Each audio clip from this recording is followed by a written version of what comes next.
Okay, this is the last run through we'll do. We're going to do the dam area and then up on the East Hill and all the way over to the side to orient yourself.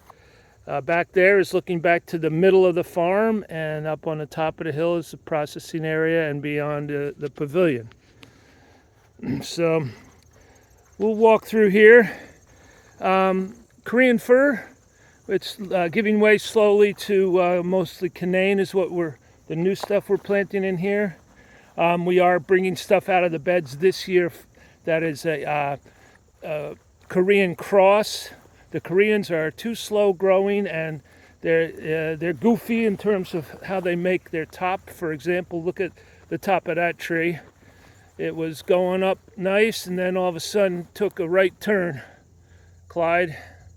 But it's still gorgeous foliage, and we've sheared them to make a good shaped tree. Oh, there's my pet deer. See him running? Right? Yeah, there, up the hill. Yeah. Don't know why I have a deer inside, but I don't know. There it is. After 500 hours and $30,000 of deer fencing. But he's the only one. And I do try to shoo him out, but oh well.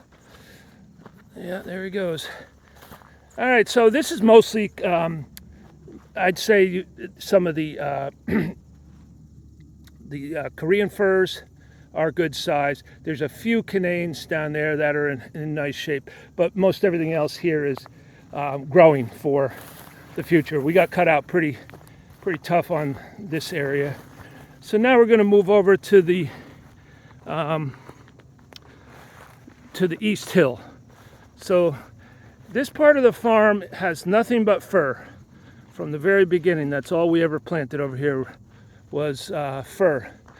For you picayunis, there is one Norway spruce that volunteered at the top of the hill, but the rest is all fir. Gives me a chance to also show you the deer fence. 3,500 feet of fencing, 13 acres, $30,000 in material, and 500 hours of work. So we're investing in that to protect the trees. More and more deer are eating Christmas trees everywhere. So here's, I think, your typical, what you're going to see over here on the East Hill. That's a nice 8-foot Canaan. And there's a nice 8-foot concolor. We also invested in a irrigation well this year. Best way to make sure that you're going to get adequate rainfall is to invest in irrigation. Ironic, but I'm sure in the future we'll be needing it. And next year we're going to work on improving our delivery of water to the trees with some fixed irrigation and some drip irrigation. A lot of the deer damaged larger trees have recovered in here. Not fully, some of them need a little more time, but there's some gems in here. For example, a little bit thin on the bottom, but we would have inventoried that. That's a 9-foot tree. And there's, you got to look close in here to find. There's a nice 8-foot Canaan.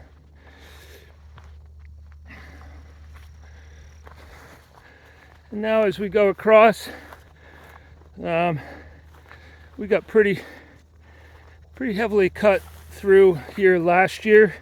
Had a lot of nice Canaans over here. So we have a lot more smaller stuff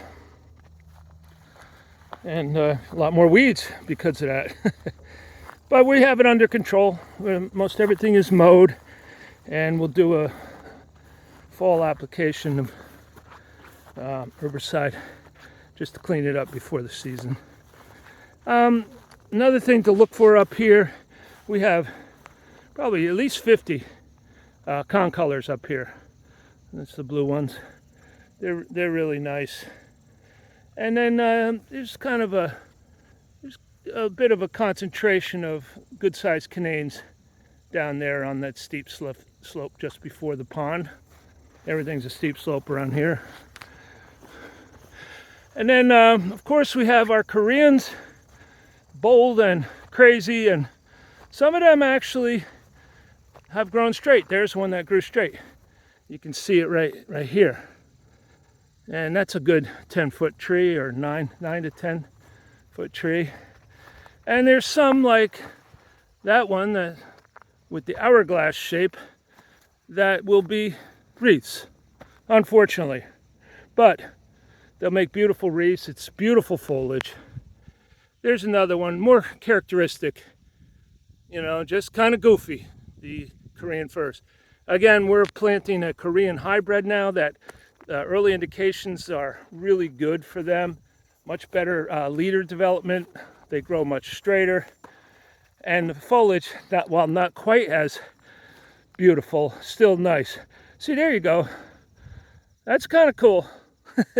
Anyway, but we didn't inventory any goofy looking trees. We inventoried stuff like that concolor right there.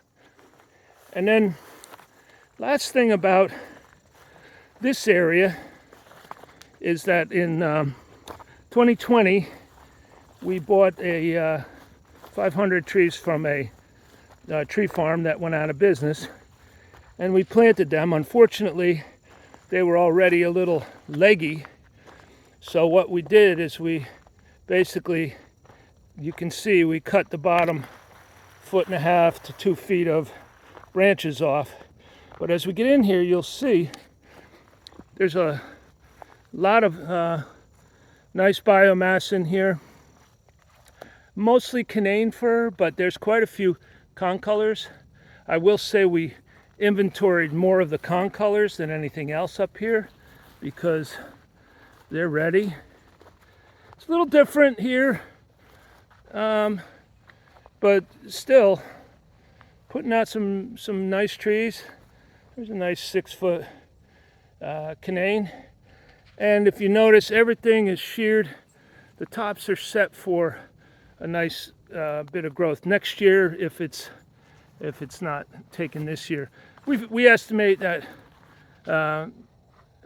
somewhere in the neighborhood of 50 of these trees people will select for their home this year. There's another.